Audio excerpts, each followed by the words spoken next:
శేఖర్ అన్న నమస్తే. నమస్తే అండి. ప్రస్తుతం ఏపీ రాజకీయాలను చూస్తూ ఉన్నాం. ఎలక్షన్ మూమెంట్ పెద్ద ఎత్తున ఉంది. జగన్మోహన్ రెడ్డి గారేమో ఒక 1 month కిందటనే అభ్యర్థులను ప్రకటించడం జరిగింది. వీళ్ళు నిన్నటితో అభ్యర్థులని మొత్తం కూడా ప్రకటించుకోవడం జరిగింది. 175 ఏదైతే అసెంబ్లీ స్థానాలు ఉన్నాయో 25 పార్లమెంట్ స్థానాలు. జగన్మోహన్ రెడ్డి గారు సిద్ధం సభలను పూర్తి చేసేసుకుని బస్సు యాత్ర ముందుకెళ్తున్నారు ప్రచారానికి. నిన్న అనంతపురంలో చూసాం మనం, చెప్పులు వారిపైన విసిరేయడం. దీన్ని ఎలా చూస్తూ ఉన్నారు? చెప్పులు విసిరేశారు అని చెప్పి మీకు ఎవరు చెప్పారు? మనం విజువల్ చూసాం కదా. విజువల్ చూశారు కదా. జగన్మోహన్ రెడ్డి గారు జనాల్లోకి వచ్చిన తర్వాత ఎవరో ఒక ఆకతాయి, ఎవరో ఒక టీడీపీ కుక్క, ఎవరో ఒక పసుపు దొంగ చేసినంత మాత్రాన జగన్మోహన్ రెడ్డి గారికి ఆదరణ లేదని ఎలా మాట్లాడతారు? ఎస్, వాళ్ళు చేసినట్టే వైఎస్ఆర్ కాంగ్రెస్ పార్టీ కార్యకర్తలు చేయడం మొదలు పెడితే చంద్రబాబు నాయుడు జనాల్లో కూడా రాలేడు. చంద్రబాబు నాయుడు ఒక మీటింగ్ కూడా పెట్టలేడు. ఒక చెప్పు కాదు, వేలాది చెప్పులు, ప్రజల లక్షలాది చెప్పులు చంద్రబాబు నాయుడు గారు మొహాన పడతాయి. సో ఇది ఏ పార్టీ వాళ్ళు చేసినా సరే ఇది తప్పుడు అంశం. దీన్ని తీవ్రంగా ఖండిస్తున్నాం. అదే అనంతపూర్ సాక్షిగా సిద్ధం సభ ఏర్పాటు చేసినప్పుడు రాప్తాడులో ఒక రిపోర్టర్ని ఏ విధంగా కార్యకర్తలు దాడి చేశారో చూసాం. దానికి ప్రత్యేకంగా అక్కడి ప్రజలు ఆగ్రహంతో చేశారని చెప్పేసి నో కాదండి. ఎట్లా అంటే మా పార్టీ ఏదైతే అధికార కార్యక్రమాలు కాదు, గవర్నమెంట్ ప్రభుత్వ కార్యక్రమాలు కాకుండా మా పార్టీ కార్యక్రమాలకు 2017లో మేము ఆంధ్రజ్యోతి పేపర్ని మేము నిషేధించాం. ఏబిఎన్ న్యూస్ ఏదైతే టీవీని మేము నిషేధించాం, ఆంధ్రజ్యోతిని నిషేధించాం, ఈనాడుని నిషేధించాం, అదేవిధంగా మహా న్యూస్ని, TV5 కూడా మేము నిషేధించాం. మేము నిషేధించిన తర్వాత అయ్యా మీరు మా పార్టీ సభలకు రావద్దు, మా పార్టీ కార్యక్రమాల దగ్గరికి మీరు రావద్దు, విజువల్స్ తీయాల్సిన పని లేదు, మేము మిమ్మల్ని నిషేధించాం అని చెప్పాం. నిషేధించాం అని చెప్పిన తర్వాత వాళ్ళకి మా దగ్గర ఏం పని? సిద్ధం సభ 10 లక్షలకు పైగా జనాలు ఉన్నారు అనంతపూర్ రాఫ్తాడు దగ్గర సిద్ధం సభ. నువ్వు జర్నలిస్టువే కాదని ఎవరు అనట్లేదు. సో నువ్వు వాడికి వెళ్ళిన తర్వాత విజువల్స్ తీస్తూ, ఎవరైతే బయటకు వస్తూ ఉంటారో వాళ్ళు విజువల్స్ తీస్తూ జగన్మోహన్ రెడ్డి గారి సభ అట్టర్ ఫ్లాప్, జగన్మోహన్ రెడ్డి గారి సభకు జనాలే రాలేదు అని చెప్పేసి ఎక్కడో ఖాళీ ప్రదేశాన్ని చూపించి బయట ప్రదేశాన్ని నువ్వు ప్రచారం చేస్తూ ఉంటే జగన్మోహన్ రెడ్డి గారి మీద నిత్యం అనునిత్యం 2019లో అధికారంలో వచ్చిన తర్వాతే కాదు, జగన్మోహన్ రెడ్డి గారు 2010లో ఓదార్పు యాత్ర, 10-11లో ఓదార్పు యాత్ర స్టార్ట్ చేసిన నాటి నుండి మొదలు నేటి వరకు జగన్మోహన్ రెడ్డి గారి మీద నిత్యం విషం చమ్మే అబద్ధపు ప్రచారాలు, తప్పుడు ప్రచారాలు చేసే ఒక మీడియా సంస్థ జగన్మోహన్ రెడ్డి గారి అభిమానుల ఎదుటుగా, లక్షలాది మంది అభిమానులు మళ్ళీ వాళ్ళ ఎదుటుగా కూడా ఒక తప్పుడు కథనాన్ని వాళ్ళు లైవ్ షూట్ చేస్తూ ఉంటే అభిమానులు అండి, నాయకులు కాదు వాళ్ళంతా అభిమానులు. అభిమానుల్లోకి వెళ్ళి వాళ్ళ నాయకుడి గురించి నువ్వు తప్పుడు ప్రచారం చేస్తుంటే ఖచ్చితంగా వాళ్ళు ఆగ్రహావేశాలు చేశారు. దాని మాత్రాన మీడియా మీద దాడి, ఇవన్నీ దీన్ని ఖచ్చితంగా దాన్ని తీసుకోవాల్సిన అవసరం కూడా లేదు. ఇప్పుడు జగన్మోహన్ రెడ్డి గారు బస్సు యాత్ర ఏదైతే ముందుకెళ్తున్నాడో, అలాగే చంద్రబాబు నాయుడు గారు కూడా ప్రజాగలం అని చెప్పేసి అని అదే బస్సుతోనే ప్రయాణం చేయడం జరుగుతుంది. ఇక్కడ బస్సులో యాత్ర అని చెప్పేసి వీరు ప్రజాగలం అని బస్సులో ముందుకెళ్తా ఉన్నారు.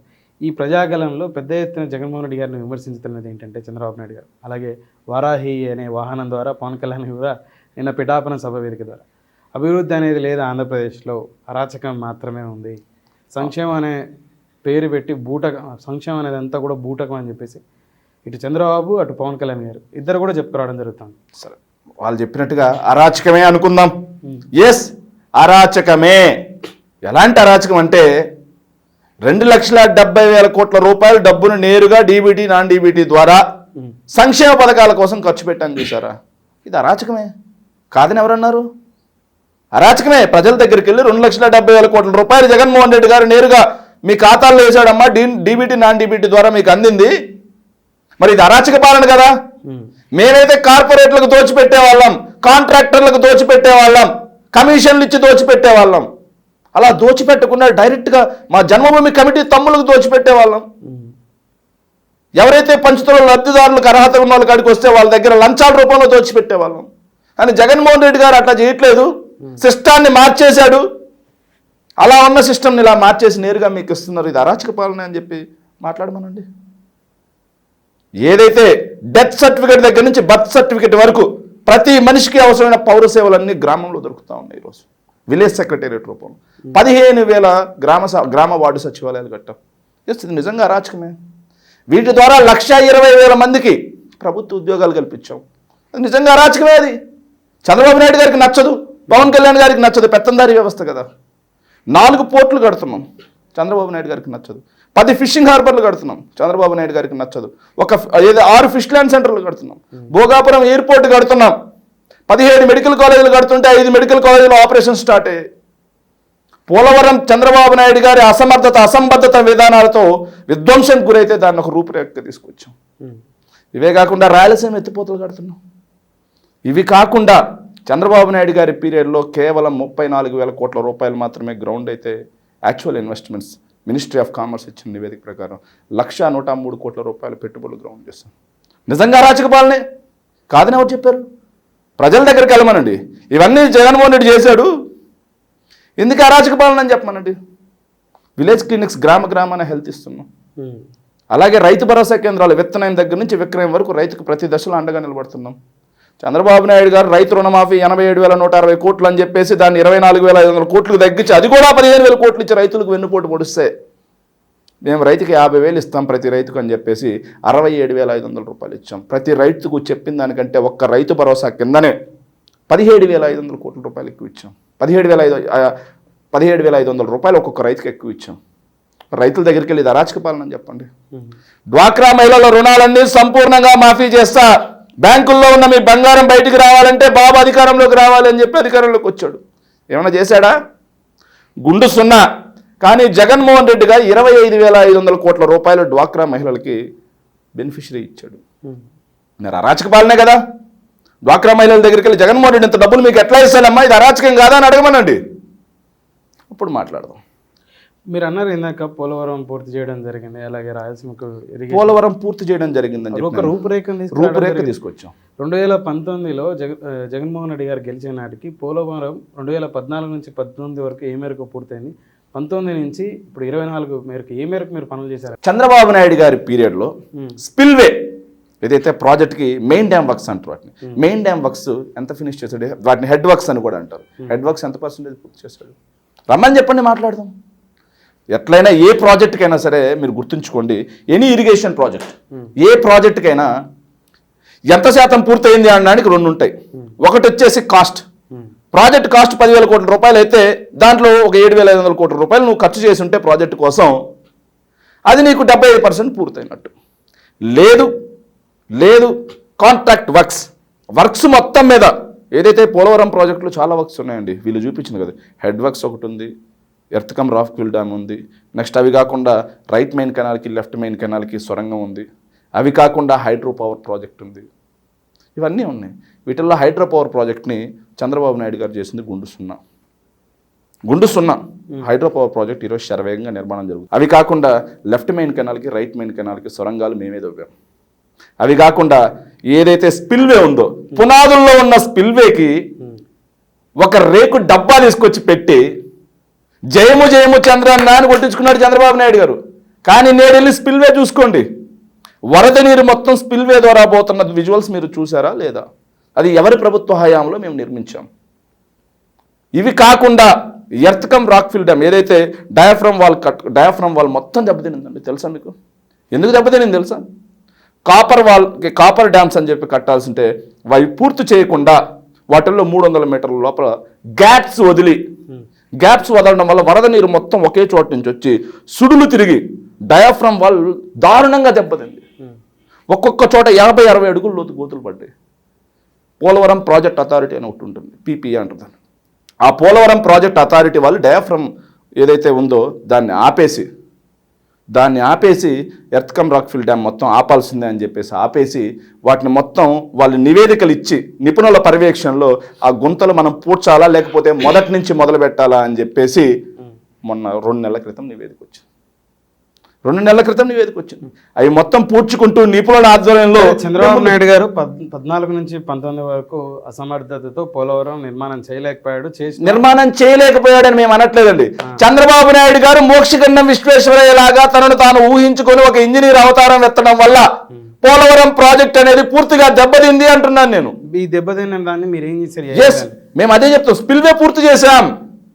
డయాఫ్రమ్ వాల్ ఏదైతే ఉందో ఆ వాల్ని కూడా మేము రిపేర్లు చేస్తూ ముందుకు వస్తున్నాం.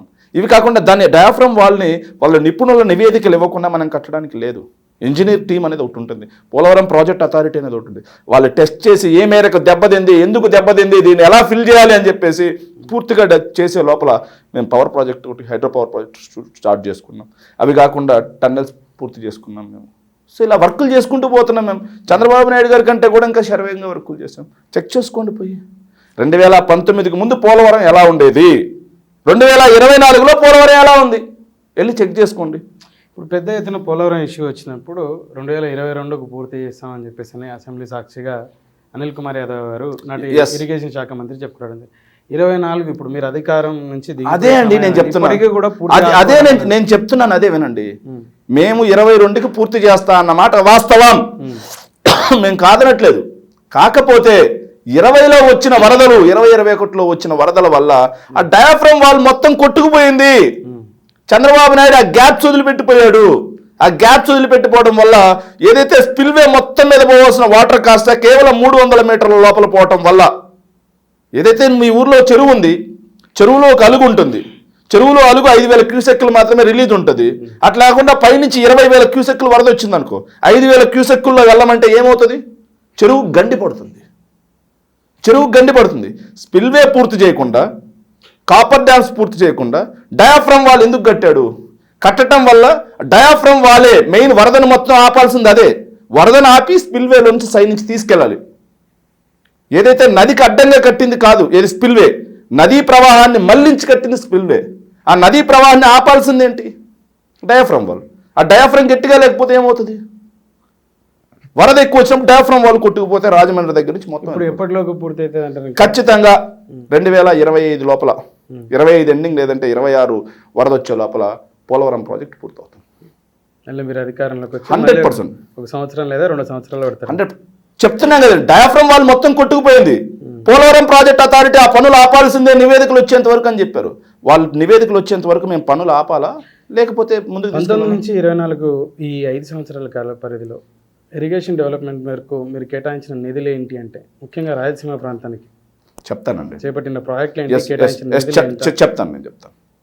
ఏదైతే బ్రహ్మసాగర్ ప్రాజెక్ట్ ఉన్నా, బ్రహ్మసాగర్ ప్రాజెక్ట్ 17 టీఎంసీలు చంద్రబాబు నాయుడు గారి ప్రభుత్వంలో ఏనాడైనా 10 టీఎంసీలకి మించి స్టోర్ చేయగలిగాడా? ఎఫ్ఆర్ఎల్ 17 టీఎంసీలు ఏదైతే R&R ప్యాకేజ్ ఇచ్చి దాన్ని పూర్తి చేసాం.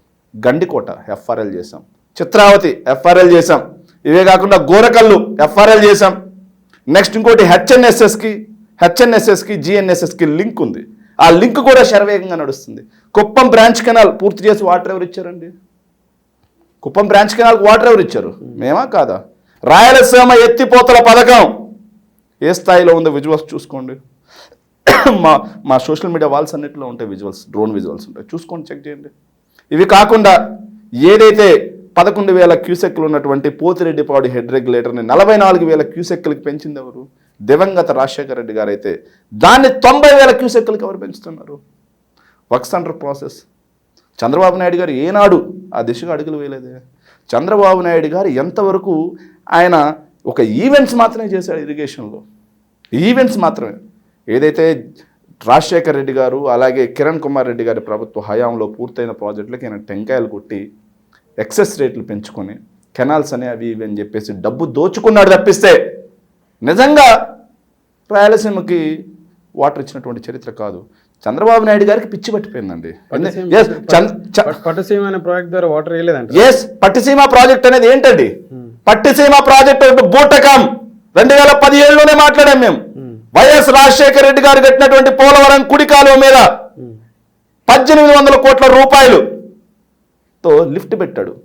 ఆ లిఫ్ట్కి పెట్టినటువంటి ఆ లిఫ్ట్ అండి, పట్టిసీమ దగ్గర లిఫ్ట్, అది అసలు అవసరం లేదు లిఫ్ట్ అని చెప్పేసి ఇరిగేషన్ నిపుణులు చెప్పినా సరే, ఇరిగేషన్ నిపుణులంతా వారించినా సరే, కమిషన్ల కోసం పట్టిసీమ లిఫ్ట్ అనేది పెట్టాడు.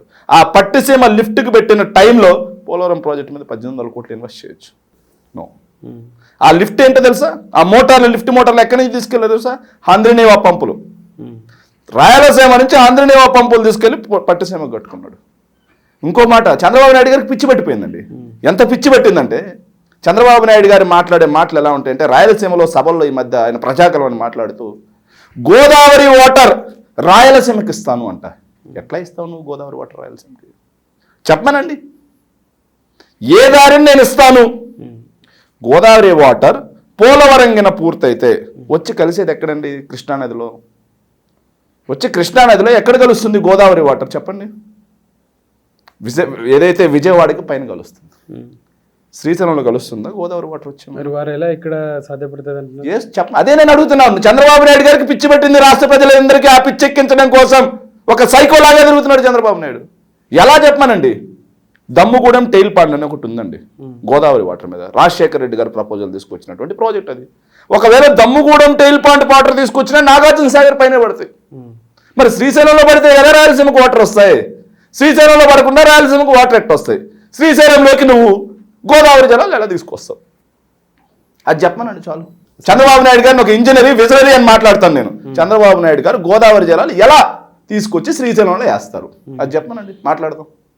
అలా కాకుండా నోటికి ఏ మాట వస్తే ఆ మాట, నోటికి ఎంత వస్తే అంత నిటారుగా నించొని ఎలాంటి సందేహం లేకుండా అనర్గళంగా అబద్ధాలు చెప్పడమే కాకుండా వాటిని మళ్ళీ అవునా కాదా తమ్ముళ్ళు అని సమర్థించుకోగలిగినటువంటి ఒక రాజకీయ జిత్తుల మారి నక్క చంద్రబాబు నాయుడు గారు అని చెప్పడానికి ఎలాంటి సందేహం లేదు అని చెప్పి ప్రజలు మాట్లాడుకుంటున్నారు. నేను కాదు, ప్రజలే మాట్లాడుకుంటున్నారు.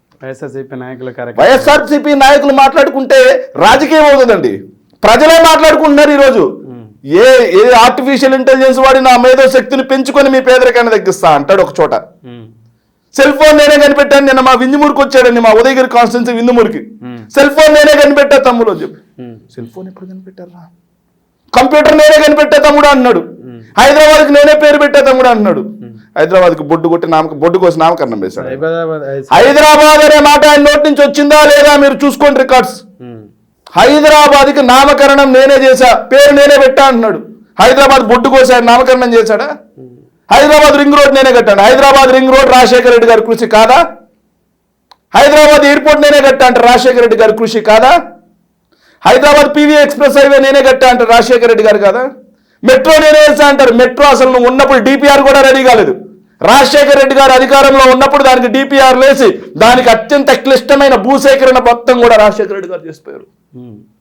చంద్రబాబు నాయుడు గారి పాత్ర ఎక్కడ మెట్రోలో? నేనే కట్టే తమ్ముళ్ళు అంటాడు. దౌర్భాగ్యం ఏంటంటే ఆయన ఇన్ని అబద్ధాలు అనర్గళంగా చెప్తున్నా. Yes, Chandrababu is a visionary. Chandrababu Naidu garu అపర చాణక్యుడు. చంద్రబాబు నాయుడు లేకపోతే ఈ భూమండలే లేదు అనే ఒక సెక్షన్ ఆఫ్ మీడియా ఉంది. చంద్రబాబు నాయుడు గారు నందిని చూపించింది పంది అంటే ఎస్ ఇది పందే, దీన్ని కనిపెట్టింది చంద్రబాబు నాయుడే, దీనికి నామకరణం కూడా చంద్రబాబు నాయుడే చేస్తాడు, చంద్రబాబు నాయుడు అనే అతను లేకపోతే పంది జాతే లేదు అని మాట్లాడే చూపించే వీడియో ఏదైతే మీడియా ఉంది, వీటన్నిటిని సమర్థించే తెలుగు గొర్రెలు కూడా కొంతమంది ఉన్నారు. అంతకాలం చంద్రబాబు నాయుడు గారికి ఎలాంటి డోకా లేదు అని చెప్పి ఈ సందర్భంగా మనం చేస్తాం. సరే, ఒకవేళ మీరు అన్నట్టు ఒక సెక్షన్ ఆఫ్ మీడియా చూపించిన, ఒక సెక్షన్ ఆఫ్ వాళ్ళు తెలుగుదేశం పార్టీ కార్యకర్తలు నాయకులు నిజమని నమ్మించే ప్రయత్నం చేసిన సామాన్య ప్రజలు నమ్మరు కదా. మేము అదే కదండి చెప్తున్నాం మీకు. మీడియాలో ఆంధ్రజ్యోతి, ఈనాడు, ఐటీ రంగాన్ని చంద్రబాబు నాయుడు గారు మాట్లాడదామా?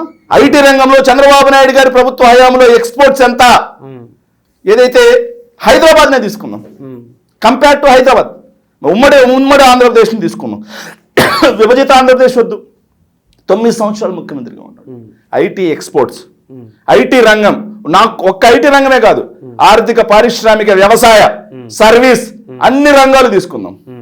2004 కంటే చంద్రబాబు నాయుడు గారి పీరియడ్లో 95 నుంచి 2004 వరకు ఎలా ఉండేవి, 95కు ముందు ఎలా ఉండేది రాష్ట్రం, అప్పుల్లో పడండి. మరి రాజశేఖర రెడ్డి గారు వచ్చిన తర్వాత 2009 కేవలం 6 సంవత్సరాల కాలం, ఈ పీరియడ్లో ఎలా జరిగింది అనేది డేటా తీసి కంపేర్ చేద్దామా? చంద్రబాబు నాయుడు గారి బట్టలు ఇప్పేయగలం మేము విత్ డేటా. నోటి మాట కాదండి, విత్ డేటా. క్యాలిక్యులేషన్స్ అనేవి కొన్ని ఉంటాయి. ఆ క్యాలిక్యులేషన్స్ పెట్టి మరి చంద్రబాబు నాయుడు గారి ఏదైతే 9 ఏళ్ల కాలంలో రాష్ట్రం అప్పుల పాలైపోయింది, 11,000 కోట్ల రూపాయలు డెప్ట్లోకి వెళ్ళిపోయింది, రెవెన్యూ లోటు. రాజశేఖర రెడ్డి గారు ముఖ్యమంత్రిగా ఉన్న కాలంలో రాష్ట్రం రెవెన్యూ మిగులులోకి వచ్చింది. చెక్ చేసుకోండి. 2009 వారు చనిపోయేసరికి రాష్ట్రం మిగులు బడ్జెట్ రెవెన్యూ మిగుల్లో ఉంది. అప్పుల గురించి మాట్లాడట్లేదు, రెవెన్యూ డెఫిసిట్స్ గురించి మాట్లాడుతున్నాం. చంద్రబాబు నాయుడు గారి పీరియడ్ కంటే కూడా అప్పుల శాతం తగ్గించారు రాజశేఖర రెడ్డి గారు. చంద్రబాబు నాయుడు గారి పీరియడ్ కంటే కూడా వ్యవసాయ ఉత్పత్తులు, సర్వీస్, ఏదైతే సాఫ్ట్వేర్ ఉత్పత్తులు, చంద్రబాబు నాయుడు గారి పీరియడ్ కంటే హైదరాబాద్లో ఐటీ లేదనుకుంటున్నారా మీరు? హైదరాబాద్లో ఐటీ లేదనుకుంటున్నారా? దేశంలోనే 2nd ప్లేస్ చంద్రబాబు నాయుడు గారు రాకముందు. కానీ చంద్రబాబు నాయుడు గారి పీరియడ్ వచ్చిన తర్వాత 5th ప్లేస్కి వచ్చాం మనం. ఏందని బీకింది? గ్లోబలైజేషన్లో భాగంగా ఏదైతే పివి నరసింహారావు గారు అలాగే మన్మోహన్ సింగ్ గారి కృషి వల్ల ప్రపంచీకరణలో భారతదేశం కూడా పాల్గొంది. టెక్నాలజీ అవసరం అనేది గుర్తెరిగారు. టెక్నాలజీ అవసరం గుర్తయిన తర్వాత వాళ్ళిద్దరూ దానికి ముందుగా అడుగులు వేస్తే ప్రపంచం మొత్తం కూడా కంపెనీలన్నింటినీ అన్ని దేశాల్లో విస్తరించడం స్టార్ట్ చేశారు. విస్తరించడం స్టార్ట్ చేసినప్పుడు హైదరాబాద్కు ఉన్నటువంటి నైసర్గిక స్వరూపం అనేది ఒకటి ఉంటుంది. ఇది బేసికల్గా పెద్ద సిటీ, నిజామ్స్ టైం నుంచి ఉన్నటువంటి సిటీ ఇది. చంద్రబాబు నాయుడు ఏం కట్టలేదు. చంద్రబాబు నాయుడు గారు హైదరాబాద్ రాకముందు ఇక్కడ హైదరాబాద్లో ఎయిర్పోర్ట్ ఉంది, బేగంపేట ఎయిర్పోర్ట్. చంద్రబాబు నాయుడు గారు కుప్పంలో బళ్ళకి వెళ్ళే టైంలోనే ఇక్కడ Secunderabad railway station, Nampally railway station ఉంది. చంద్రబాబు నాయుడు గారు కుప్పంలో చెడ్డీలతో గోళీలు ఆట ఆడుకునే టైంలో హైదరాబాద్లో యూనివర్సిటీలు ఉన్నాయి. ఉస్మానియా యూనివర్సిటీ, నిజాం కాలేజ్ దగ్గర నుంచి అన్ని నిజామ్స్ కట్టించినవి ఉన్నాయి. ఏందయ్యా చంద్రబాబు నాయుడు చేసింది? చంద్రబాబు నాయుడు హైదరాబాద్లో చేసింది ఏంటో తెలుసా? హైటెక్ సిటీ పేరుతో తన కులపు వాళ్ళందరికీ భూములు దోచిపెట్టడం మాత్రమే చంద్రబాబు నాయుడు గారు చేశారు అని చెప్పేసి ఇతర దేశాల నుంచి కూడా ఇక్కడికి వచ్చి రీసెర్చ్ చేసిన వాళ్ళు కూడా బుక్స్ రాశారు. వేల మంది ఈరోజు ఏదైతే ఉపాధి పొందుతా ఉన్నారో ఆ హైటెక్ సిటీ సైబరాబాద్ నిర్మాణం కారణం చేత అని చెప్పేసి. ఎస్, ఏంటి సైబరాబాద్ నిర్మాణంలో ఆయన చేసింది ఏంటి అని నేను అడుగుతున్నా. ఎస్, సైబర్ టవర్స్ ఎవరైనా నిర్మించింది? ఎవరు సైబర్ టవర్స్ కి పునాది రాయి వేశారు? సైబర్ టవర్ కి పునాది రాయి వేసింది నేదురుమల్లి జనార్దన్ రెడ్డి గారు కాదా? ఎవరి పీరియడ్లో వేసాడయా? రాజీవ్ గాంధీ గారి స్వహస్తాలతో కాదా? నేదురుమల్లి జనార్దన్ రెడ్డి గారు కాదా వేసింది? నేదురుమల్లి జనార్దన్ రెడ్డి గారు వేసిన దాన్ని ఈయన కొనసాగించి మళ్ళీ శంకుస్థాపన చేశారు. జరగాలి చెల్లికి మళ్ళీ మళ్ళీ పెళ్లి అంటారు కదా. చంద్రబాబు నాయుడు గారికి శంకుస్థాపనల మీద శంకుస్థాపనలు, ప్రతిదాన్ని జాతికి అంకితం చేయడం. పోలవరంలో అయితే గేట్ని జాతికి అంకితం చేశారు, డయాఫ్రమ్ వాళ్ళని జాతికి అంకితం చేశారు, స్పిల్వేని జాతికి అంకితం చేశాడు. అట్లా పోలవరంలో ఒక్కొక్క అంశాన్ని ఒక్కొక్క ఈవెంట్ చేశాడు. అట్లా దీన్ని కూడా ఈవెంట్ చేశాడు తప్పిస్తే ఏం చేశాడు? సో చంద్రబాబు నాయుడు గారు అభివృద్ధి ఏం చేయలేదంటారు? అభివృద్ధి చేయలేదని నేను అట్లా. హైదరాబాద్ మొత్తానికి నాదే బాధ్యత అంటే మాత్రం ఒప్పుకోం. చంద్రబాబు నాయుడు గారి కంటే కూడా రాజశేఖర రెడ్డి గారి హయాంలోనే హైదరాబాద్ ఎక్కువ అభివృద్ధి చెందింది. రింగ్ రోడ్ రాజశేఖర రెడ్డి గారి కృషే, ఎయిర్పోర్ట్ రాజశేఖర రెడ్డి గారి కృషే, ఎక్స్ప్రెస్ వేస్ రాజశేఖర రెడ్డి గారి కృషే. ఏదైతే ఈ రోజు నిర్మాణంలో ఉన్నట్టు ఏదైతే టిఆర్ఎస్ గవర్నమెంట్ వచ్చిన తర్వాత కూడా నిర్మించినటువంటి ఏదైతే ఫ్లైఓవర్స్ ఉన్నాయో ఆ జైకా నిధులు కూడా, జపాన్కి చెందినటువంటి జైకా నిధులు కూడా రాజశేఖర రెడ్డి గారి కృషే. అవి కూడా రాజశేఖర రెడ్డి గారి హయాంలోనే మంజూరైనటువంటి నిధులు అని చెప్పి స్పష్టంగా చెప్పగలను. చిన్న ఇంటరప్షన్. 2004 చంద్రబాబు నాయుడు గారు అధికారం కోల్పోయి రాజశేఖర రెడ్డి గారికి ముఖ్యమంత్రి అయిన నాటికి ఉన్నటువంటి, అంటే వారు దిగిపోయే నాటికి చేసినటువంటి అప్పు ఎంత, రాష్ట్రం అప్పు ఎంత ఉండింది? అలాగే 2009 రాజశేఖర రెడ్డి గారు మరణం అయిన తర్వాత మరొకరు రోషయ్య గారు ముఖ్యమంత్రి అయినాటికి ఉన్న అప్పు ఎంత? ఖచ్చితంగా చెప్తాను, మీరు ఒక్క నిమిషం ఆపగలిగితే. తప్పకుండా. మిత్రులకు మీరు చూడండి మిత్రులకు విజ్ఞప్తి ఏంటంటే, చాలా పెద్ద గొంతుతో చెప్పుకోవచ్చు అన్నారు శేఖర్ రెడ్డి గారు, గుడిపరెడ్డి శేఖర్ రెడ్డి గారు. ఏంటంటే చంద్రబాబు నాయుడు గారి పాత్ర చాలా తక్కువ ఉంది హైదరాబాద్ డెవలప్మెంట్లో, కానీ వారే నేను హైదరాబాద్ నిర్మించిన అని చెప్పుకోవడం జరుగుతుంది. ఐటీని పెద్ద ఎత్తున డెవలప్ చేసిన అని చెప్పేసి వారు చెప్పడంతో పాటు వారు ఒక సెక్షన్ ఆఫ్ మీడియా కానీ ఒక సెక్షన్ ఆఫ్ పీపుల్ కానీ పెద్ద ఎత్తున ప్రొజెక్ట్ చేయడం జరుగుతూ ఉంటుంది. తప్పుడు ప్రచారాన్ని పెద్ద ఎత్తున ప్రజల్లో పంపించే ప్రయత్నం చేస్తుంటారు. ఈ వీడియో చూసినటువంటి ఎవరైనా ఇక్కడ హైదరాబాద్లో ఎంప్లాయ్మెంట్ పొందుతూ ఉన్నటువంటి వ్యక్తులే మీకు ఏమైనా అవగాహన ఉంటే కింద కామెంట్లో ఇందులో నిజం ఎంత, వారి అభిప్రాయంతో ఏకీభవించే వాళ్ళు లేకపోతే ఆ ఏకీభవించని వాళ్ళు మీ కామెంట్ తెలియపరచగలరు. ఏమంటారు శేఖర్ రెడ్డి గారు? ఖచ్చితంగా 1 minute నేను తీస్తున్నాను దగ్గర పాత ముందే అడుగుంటే ముందే తీసేవాడిన డేటా కంప్లీట్లీ. అంతే కదా, ఇప్పుడు మీరు చెప్పిన దాంట్లో వాస్తవం ఉంది. 100% ఎవరైనా దీని గురించి మాట్లాడొచ్చు. హైదరాబాద్ లో ఉన్నటువంటి సాఫ్ట్వేర్ ఎవరైనా మాట్లాడొచ్చు. ఇక్కడ పిలుపు ఈ వీడియో చూసినటువంటి మిత్రులు ఎవరైనా ఉంటే కదా మాట్లాడచ్చు. హైదరాబాద్ లో ఎంప్లాయ్ ఉంటే ఎవరి హయాంలో ఉపాధిని పొందారు, ఏ కారణం చేత పొందారు, ఎవరి చేత పొందారు చెప్తాను. 98, 99లో వాస్తవంగా చెప్పాలంటే 94, 95 టయానికి ఏదైతే 94, 95 మూడోసారి తెలుగుదేశం ప్రభుత్వం అధికారంలోకి వచ్చే టయానికి రాష్ట్రంలో సాఫ్ట్వేర్ ఎగుమతులు 250 కోట్లు, అంటే ఏదైతే దేశం మొత్తం మీద 250 కోట్లు ఉంటే రాష్ట్ర వాటా 22 కోట్లు, అంటే దాదాపుగా 9%. దేశంలోనే 3వ స్థానంలో మనం ఉండేవాళ్ళం. దేశంలో 3వ స్థానంలో చంద్రబాబు నాయుడు గారు సీఎం కాకముందు ఆంధ్రప్రదేశ్లో సాఫ్ట్వేర్ ఎగుమతులు ఉండేవి. కానీ 98, 99 సంవత్సరానికి వచ్చేసరికి రాష్ట్రంలో ఎగుమతులు 22 కోట్ల నుంచి 575 కోట్ల రూపాయలకు పెరిగిన మాట వాస్తవం. కానీ దేశవ్యాప్తంగా తీసుకుంటే దేశవ్యాప్తంగా తీసుకుంటే మొత్తం 6,300 కోట్ల రూపాయలు భారతదేశం యొక్క మొత్తం యొక్క సాఫ్ట్వేర్ ఎగుమతులు అయితే ఆంధ్రప్రదేశ్ వాటా 9% మాత్రమే. ఆంధ్రప్రదేశ్ వాటా కూడా 9% మాత్రమే. సో చంద్రబాబు నాయుడు గారి పీరియడ్కి ముందు 9%, చంద్రబాబు నాయుడు గారు వచ్చిన తర్వాత 9% దేశవ్యాప్తంగా ఉన్నటువంటి సాఫ్ట్వేర్ ఎగుమతులు. దేశవ్యాప్తంగా విపరీతంగా పెరిగింది. కానీ ఏపీలో మాత్రం 3rd ప్లేస్ నుంచి మనం 5th ప్లేస్కి వచ్చాం. తమిళనాడు చెందింది నోయిడా కూడా చంద్రబాబు నాయుడు గారి పీరియడ్ కంటే కూడా ఎక్కువగా డెవలప్ అయింది. హైదరాబాద్ కంటే నోయిడా ఎక్కువ డెవలప్ అయింది. తమిళనాడు కూడా ఎక్కువ డెవలప్ అయింది. పూణే కూడా.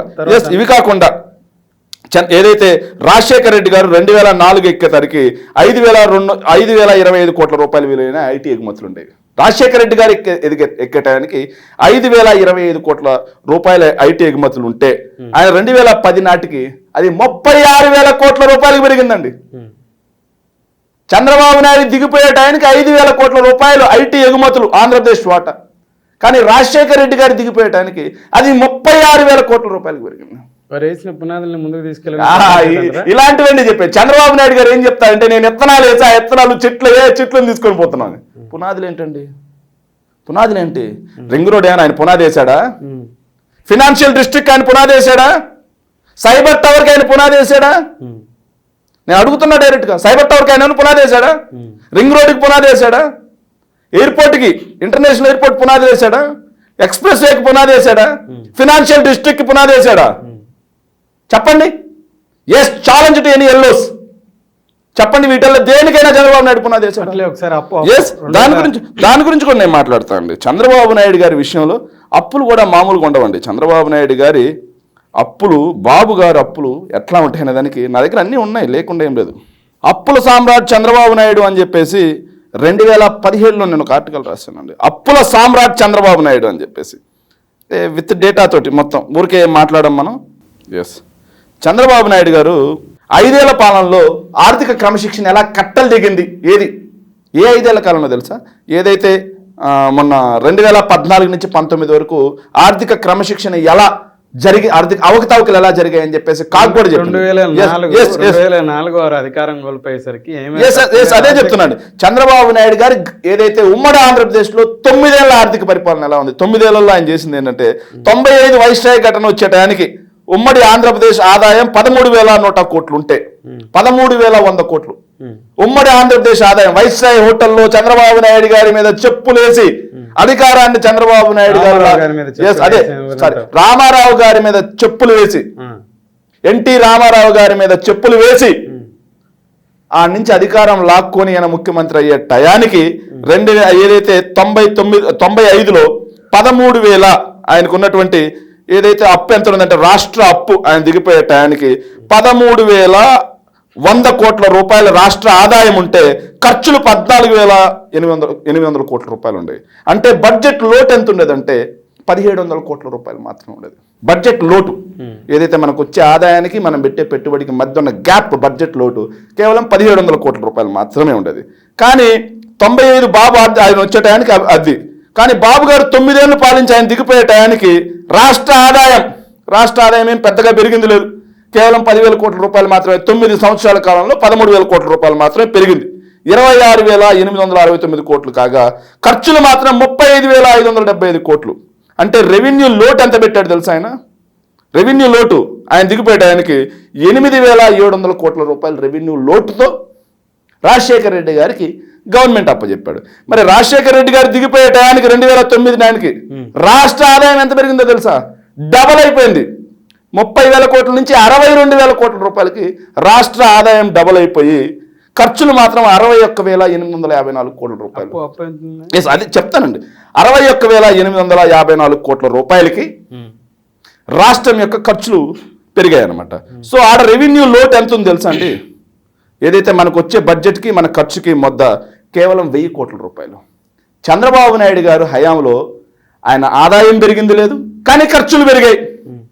రెవెన్యూ మధ్య లోటు అనేది 8,000 కోట్ల రూపాయలకు పెరిగితే, కానీ రాజశేఖర రెడ్డి గారి ప్రభుత్వ హయాంలో ఆదాయం డబుల్ అయింది, ఖర్చులు పెరిగాయి, కానీ రెవెన్యూ లోటు కేవలం 1,000 కోట్ల రూపాయలు మాత్రమే పెట్టిపోయారు. అంటే 8,000 కోట్ల రూపాయల రెవెన్యూ లోటుని 8,000 కోట్ల రూపాయలకి రాజశేఖర రెడ్డి గారు తీసుకొచ్చారు. ఇక చంద్రబాబు నాయుడు గారు 9,000 సంవత్సరంలో 99 రోజులు ఓడీకి వెళ్ళాడండి, ఓవర్ డ్రాఫ్ట్కి. కానీ రాజశేఖర రెడ్డి గారు 5 సంవత్సరాల కాలంలో ఒక్కరోజు కూడా, కనీసం ఒక్కరోజు కూడా ఓడీకి వెళ్ళలేదు. మళ్ళీ ఎప్పుడు వెళ్ళా తెలుసా ఓడీకి? 2014లో మళ్ళీ చంద్రబాబు నాయుడు గారు ముఖ్యమంత్రి అయిన తర్వాత స్టేట్ గవర్నమెంట్ ఓడీకి వెళ్ళడం జరిగింది. మరి ఎవరికి ఆర్థిక క్రమశిక్షణ ఉంది? 19 తర్వాత జగన్మోహన్ రెడ్డి నేను చెప్తాను, వెళ్ళామండి చెప్తున్నా. ఎవరికి ఆర్థిక క్రమశిక్షణ ఉంది? వెళ్ళలేదని నేను చెప్పండి. ఎవరికి ఆర్థిక క్రమశిక్షణ ఉంది? ఏదైతే సంపన్న రాష్ట్రంగా ఉన్నటువంటి ఆంధ్రప్రదేశ్ని 95 నుంచి 2004 దాకా పంది కుక్కుల్లాగా తిన్నారు. రాష్ట్ర ఆదాయం పెంచకపోగా ఖర్చులు పెంచి రెవెన్యూ లోటును పెంచారు. కానీ రాజశేఖర రెడ్డి గారు రాష్ట్ర ఆదాయాన్ని డబుల్ చేశారు. అలాగే సంక్షేమ పథకాల రూపంలో, సాగునీటి పథకాల రూపంలో అన్నింటినీ కూడా ఖర్చుని డెవలప్ చేశారు. రెవెన్యూ లోటు కేవలం 1,000 కోట్ల రూపాయలు మాత్రమే పెట్టారు. మరి ఎవరు విజనరీ? మరి ఎందుకని ఈ రోజుకి పెద్ద ఎత్తున నాయకులు అంటే నాడు రాజశేఖర రెడ్డి గారు కానీ నేడు వారి కుమారుడు జగన్మోహన్ రెడ్డి గారు సంక్షేమానికి పెద్ద ఎత్తున ప్రాధాన్యత ఇవ్వడం జరుగుతుంది, కానీ అభివృద్ధికి ప్రాధాన్యత ఇవ్వట్లేదు. ప్రజలకి రూపాయి పంచడం కాదు, రూపాయి సంపాదించుకోవడం నేర్పించగలగాలి. అదే అండి పంచుడేంటి, పన్నులు పెద్ద ఎత్తున. సరే అండి, సరే ఒక మాట అండి. సరే రాజశేఖర రెడ్డి గారి పీరియడ్ని కొద్దిసేపు తీసేయండి, చంద్రబాబు నాయుడు గారు ఉమ్మడి ఆంధ్రప్రదేశ్ పీరియడ్ని కొద్దిసేపు తీసేయండి. మరి చంద్రబాబు నాయుడు గారు 2014 నుంచి 19 వరకు ఆంధ్రప్రదేశ్ రాష్ట్రానికి పొడిచింది ఏంటి? మీరు అభివృద్ధి అంటున్నారు. చంద్రబాబు నాయుడు గారు ఒక్క సీపోర్ట్ కట్టారా? సీపోర్ట్ కట్టడం అంటే రాష్ట్ర సంపద పెరిగినట్టా కాదా? కట్టారా? చెప్పండి. చంద్రబాబు నాయుడు గారు 14 సంవత్సరాల కాలంలో రాష్ట్రానికి కట్టిన సీపోర్ట్ గుండు 0. కానీ మేము 4 కడుతున్నాం. కనిపించట్లేదా మీకు? ఎస్. ఒక్క ఫిషింగ్ హార్బర్ కట్టారా? మత్స్యకార సోదరులు మన దగ్గర ఫిషింగ్ హార్బర్ లేక వలసలు పోయి గుజరాత్ నుంచి పాకిస్తాన్ జైళ్లలో మగ్గితే కరోనా సమయంలో రాష్ట్ర ప్రభుత్వ కృషితో వచ్చిన సందర్భాలు మీరు మర్చిపోయారా? బంగ్లాదేశ్ జైళ్లలో మగ్గారు, మర్చిపోయారా? శ్రీలంక జైళ్లలో మగ్గారు, మర్చిపోయారా? ఆ పరిస్థితి రాకూడదు. రాష్ట్రం బ్లూ ఎకానమీలో ఇప్పటికీ నెంబర్ 1 ఉంది, కానీ దాన్ని ఇంకా డబల్ చేయాలి అని చెప్పేసి జగన్మోహన్ రెడ్డి గారు ఒక దృఢ సంకల్పంతో 10 ఫిషింగ్ హార్బర్లు కడుతున్నారు, 6 ఫిష్ ల్యాండ్ సెంటర్లు కడుతున్నారు. చంద్రబాబు నాయుడు గారి 14 ఏళ్ల కాలంలో పోర్టులు పక్కన పెట్టండి, ఫిషింగ్ హార్బర్లు పెట్టండి, పక్కన పెట్టండి, ఫిష్ ల్యాండ్ సెంటర్లు పక్కన పెట్టండి, సముద్రం తీరం వెంబడి కనీసం ఒక చిన్న జట్టి కట్టించాడా? ఏంటి మరి చంద్రబాబు నాయుడు చేసిన అభివృద్ధి ఏంటి? చంద్రబాబు నాయుడు గారు 14 ఏళ్ల ప్రభుత్వ కాలంలో ఒక్క మెడికల్ కాలేజ్ కట్టించాడా? గవర్నమెంట్ మెడికల్ కాలేజ్, నేను ప్రైవేట్ మెడికల్ కాలేజ్ గురించి నేను ఒక్కటి చెప్పండి చాలు. కానీ జగన్మోహన్ రెడ్డి గారు కేవలం 5 సంవత్సరాల ప్రభుత్వ హయాంలో 5 మెడికల్ కాలేజీలు ఆపరేషన్స్లోకి వచ్చాయి. 12 మెడికల్ కాలేజీలు, మిగిలిన 12 మెడికల్ కాలేజీలు శరవేగంగా నిర్మాణంలో ఉన్నాయి. మరి ఏంటి అభివృద్ధి? రెండింటి మధ్య డిఫరెన్షియేషన్ తీసుకోండి. ఇది అభివృద్ధి కాదా? చంద్రబాబు నాయుడు గారి ప్రభుత్వ హయాంలో 14 సంవత్సరాల కాలం తీసుకోండి, ఆయన ప్రభుత్వ హయాంలో ఒక్క ఎయిర్పోర్ట్ కట్టించాడా చెప్పండి? రాజశేఖర రెడ్డి గారు శంషాబాద్ ఎయిర్పోర్ట్ నిర్మిస్తే ఓర్వకల్ ఎయిర్పోర్ట్ చంద్రబాబు నాయుడు గారు నిర్మించారా? ఉన్నదాన్ని ఎక్స్ప్లెయిన్ చేశారంతే. చూసుకోండి, చెక్ చేసుకోండి.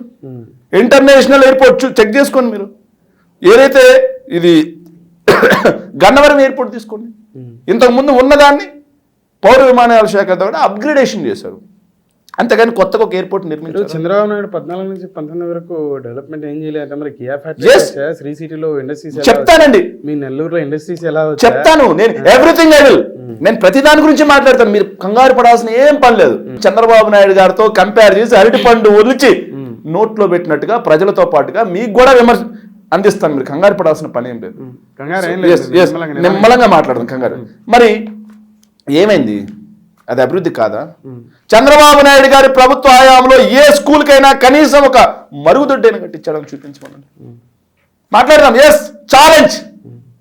కానీ జగన్మోహన్ రెడ్డి గారు ఈరోజు నాడు నేడు ద్వారా బాగు చేసిన స్కూల్స్ ఎన్ని? ఇంగ్లీష్ మీడియం ఎన్ని స్కూల్స్? డిజిటల్ బోధన ఎన్ని స్కూల్స్లో నడుస్తుంది? Bilingual text books. ఇంతకుముందు నేను గవర్నమెంట్ బళ్ళలో, నేను కూడా గవర్నమెంట్ ప్రభుత్వ పాఠశాల విద్యార్థిని. చంద్రబాబు నాయుడు గారే నేను స్కూల్లో ఉన్నప్పుడు ముఖ్యమంత్రిగా ఉండేవాడు 2004 ముందు. నాకు టెక్స్ట్ బుక్స్ వచ్చింది ఎప్పుడో తెలుసా అండి? డిసెంబర్లో అందే. జూన్లో స్టడీ స్టార్ట్ అయితే డిసెంబర్లో పుస్తకాలు వచ్చాయి. కాదంటారా?